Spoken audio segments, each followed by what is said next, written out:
Welcome to the Two Blokes Chatting radio show on 94.7 The Pulse. Music, interviews, news, and, well, two blokes chatting. Now, here are the two blokes. A man I've a great deal of respect for, a man who has represented his state in cricket and very proudly captains the Geelong Cricket Club. Eamonn Vines, good morning to you. Good morning, thanks for having me. Absolute pleasure, mate. A completely different type of cricket season, lots of nets, I suppose, and even that's under a different world. How have you been coping professionally, I suppose, in this new environment? Yeah, it's been really difficult. I guess with no Premier cricket starting for another couple of weeks, and trying to get all your preparation in and preparing for a season like no other, it's been really difficult. But yeah, I guess. Oh, hello. Are you still there, young man? He's not. I might have to give him a ring back. Neil. Rob, it's just unbelievable, this bloke. Today we've had phone numbers not available, with phone calls dropping out. It's unbelievable, isn't it? This is the Two Blokes Chatting radio show, demonstrating our capacity to cope with technical difficulties. Just repeating those songs that we've had so far in the Stump Rob campaign, which are The Best of Times by Styx. We have had the Stone Ponies and Different Drum. We've had the Beatles with Something. We have had Message to My Girl by Split Ends. We think we've got him back on the line. Eamonn, are you there? Yes, I'm there. Sorry, I dropped out. Yeah, that's okay. Well, hang on, I'm going to turn Rob on. There you go. I was just about to say, added frustration for you. You tasted a bit of state cricket, as we said, and really needing to get in the face of selectors, score some runs, and no games available. Yep. And I suppose that's eating away at you, even though you're trying very hard for it not to.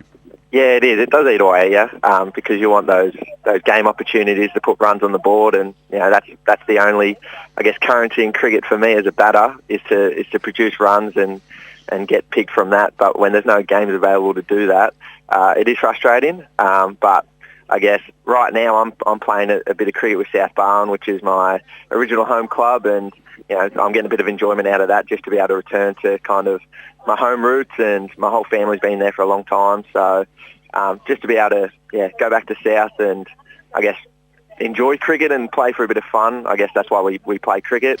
That's kind of been a little bit of a blessing for the season.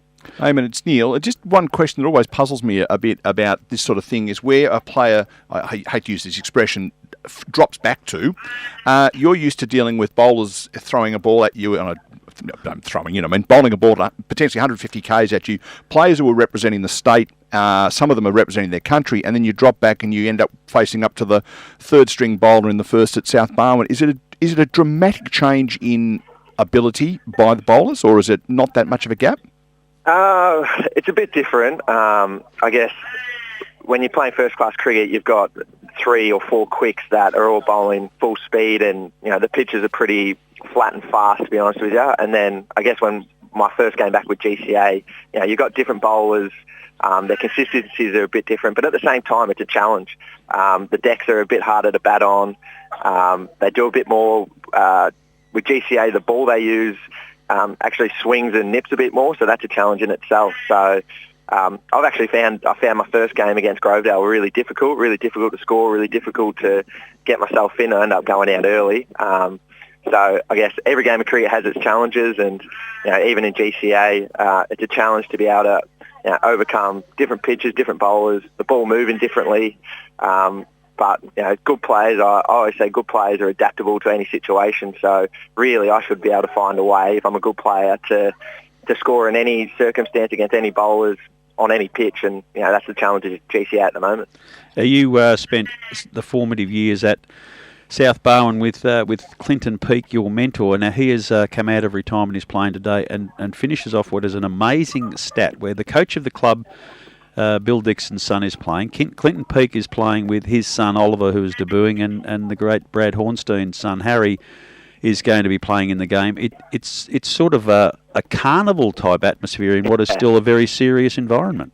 Yeah, it is. It's actually a pretty special day. I think when people found out that Ollie was picked in the team Thursday night, and obviously Nick Dixon was back to play, I think everyone kind of felt that kind of energy and vibe about what the weekend's going to bring, and it's going to be really special to be a part of. And I'm actually fortunate to be able to play alongside these guys. And as you said, Brad Hornstein and Clinton Peake have been massive for my cricket, and now to have their sons playing in the same team and to kind of be on the same side and witness it and be on the inner sanctum, I'm looking forward to it. And yeah, it's going to be a special day, and I think there might be a few people coming down to see it.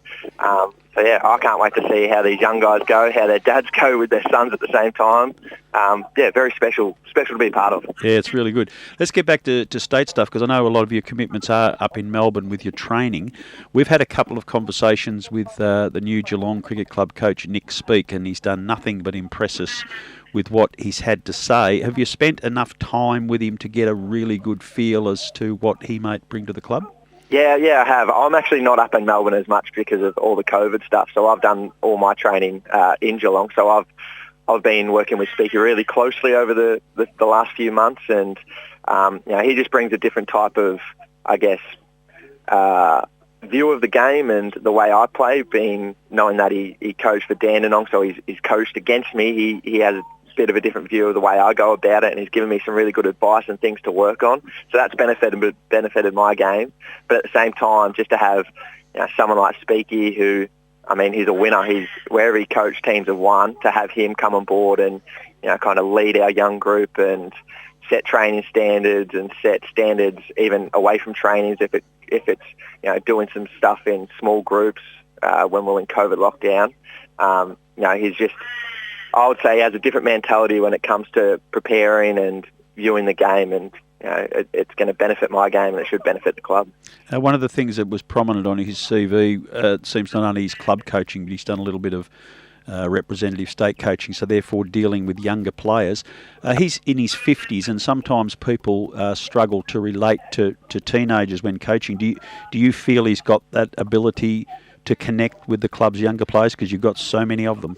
Yeah, we do have a lot of them. He does. He's got a bit of a different sense of humour. You can think he's serious at times when he's actually joking, and he's hard to read. But I think that's kind of a bit of his charm, and I think even the young kids can see that he's got this kind of funny sense of humour, and he's easy to get along with. So I think if you're a young kid and he's your coach, you can actually build a really good relationship with him. The other thing that's important with coaching is to know where you stand. You've tasted state cricket. You obviously have in touch with coaches and selectors. Are you sort of in a space now where you're really comfortable and know what you need to do to be still in the selector's eyes, or is it a bit of a vague scenario for you? No, I know what I need to do. I was actually really fortunate in the off-season. I did a bit of one-on-one stuff with Chris Buck-Rogers. We did about 8 weeks of work together, and then he ended up getting the coaching job at Victoria. So I'm fortunate to work with him for a period of time and get his point of view of where my game's at, what I need to improve on, and they're kind of matched up closely with what Victoria told me at the end of last season. So I know exactly what I need to work on, and again, it's just minor changes that can help me make runs consistently. And if I do that, the opportunity could be there. With the week coming up, I'm actually playing a Vic second 11 game at the G Tuesday, Wednesday, Thursday. So I'll have an opportunity to play, against those contracted players and hopefully make some runs and keep pushing my case.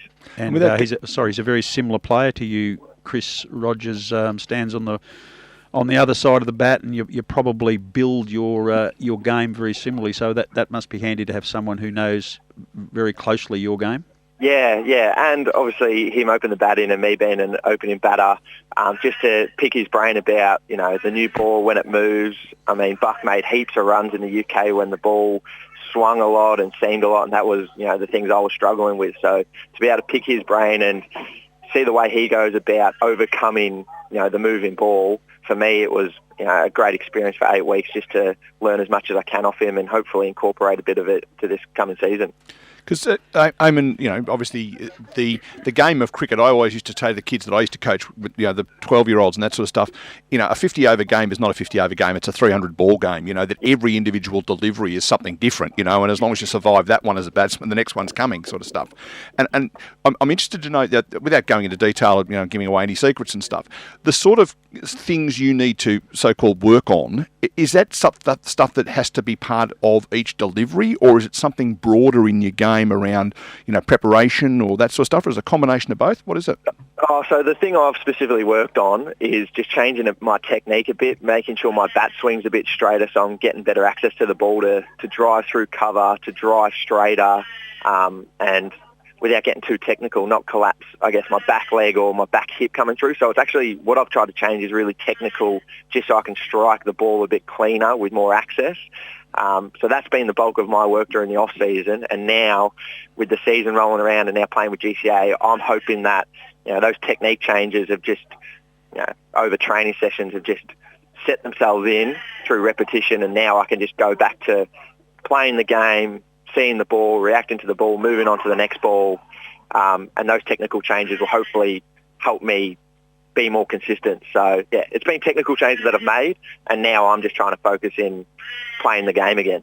So it's more a case of getting what loosely is described as muscle memory, so it becomes instinctive rather than something you go, oh, the ball's coming here, I need to do this. Because you haven't got a lot of time to think about it, I suspect. No, correct, yeah. So when you're playing a game, you can't be thinking about your technique. So hopefully all the work I've done in the off-season, that can just keep me in good stead so I can just play the game and, perform better. With the COVID restrictions easing, have you got a pretty clear plan as far as state squad access from now on?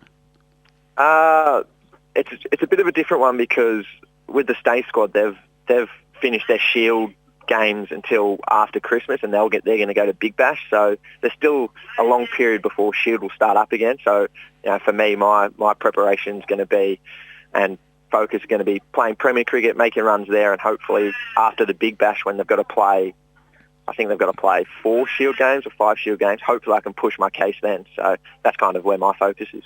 And I guess in a role like you play, particularly as an opener, that's quite a specific role. You're not floating 3, 4, 5 or whatever else. The answer is make lots of runs and make it really hard for the selectors not to say no. Is that kind of where it is? Yep, correct. I mean, if you look at the next level, someone like Will Pukowski, I mean, he's at Shield level pushing for a test case, and all he's doing is making runs, and that's how you push for selection. So I'm obviously a level down from that, but that's my answer, is to open the bat in, make big scores, a lot of runs, and hopefully the selection comes. So yeah, that's just how cricket works. He failed the other day and he made a 70-odd. I don't know what's going on there. He needs to lift the game a bit, doesn't he? He seems like a pretty level-headed kid. Yeah, he is. Yeah. Very level-headed, very mature for his age. Knows his game. He's known his game, I think, since he was 13 years old, and I mean, he's a superstar. Yeah, Rob's now starting to model his haircut on Will's as well. So Rob's now growing his hair out to be the same. Yeah. Just got get a bit of curl happening, Eamonn. The curl and the big mop on top. Yeah. Mate, thank you very much for your time. We hope to get access to you reasonably often. We'll continue to have our Geelong Cricket Club segment very regularly on this show, and we wish you all the best. It'll be great to have Harris and Pukowski opening the batting for Australia, which they probably should be after Christmas, because that'll be a couple of extra spots that you could chip away at. All you need to do is, as you said, just bank up some runs. Correct, yes, that's the plan. Good on you. Really appreciate your time.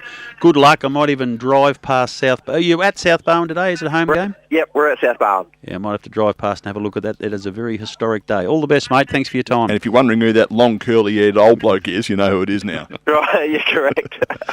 Thanks, Eamonn. See you, mate. Good luck. Cheers, mate. Bye.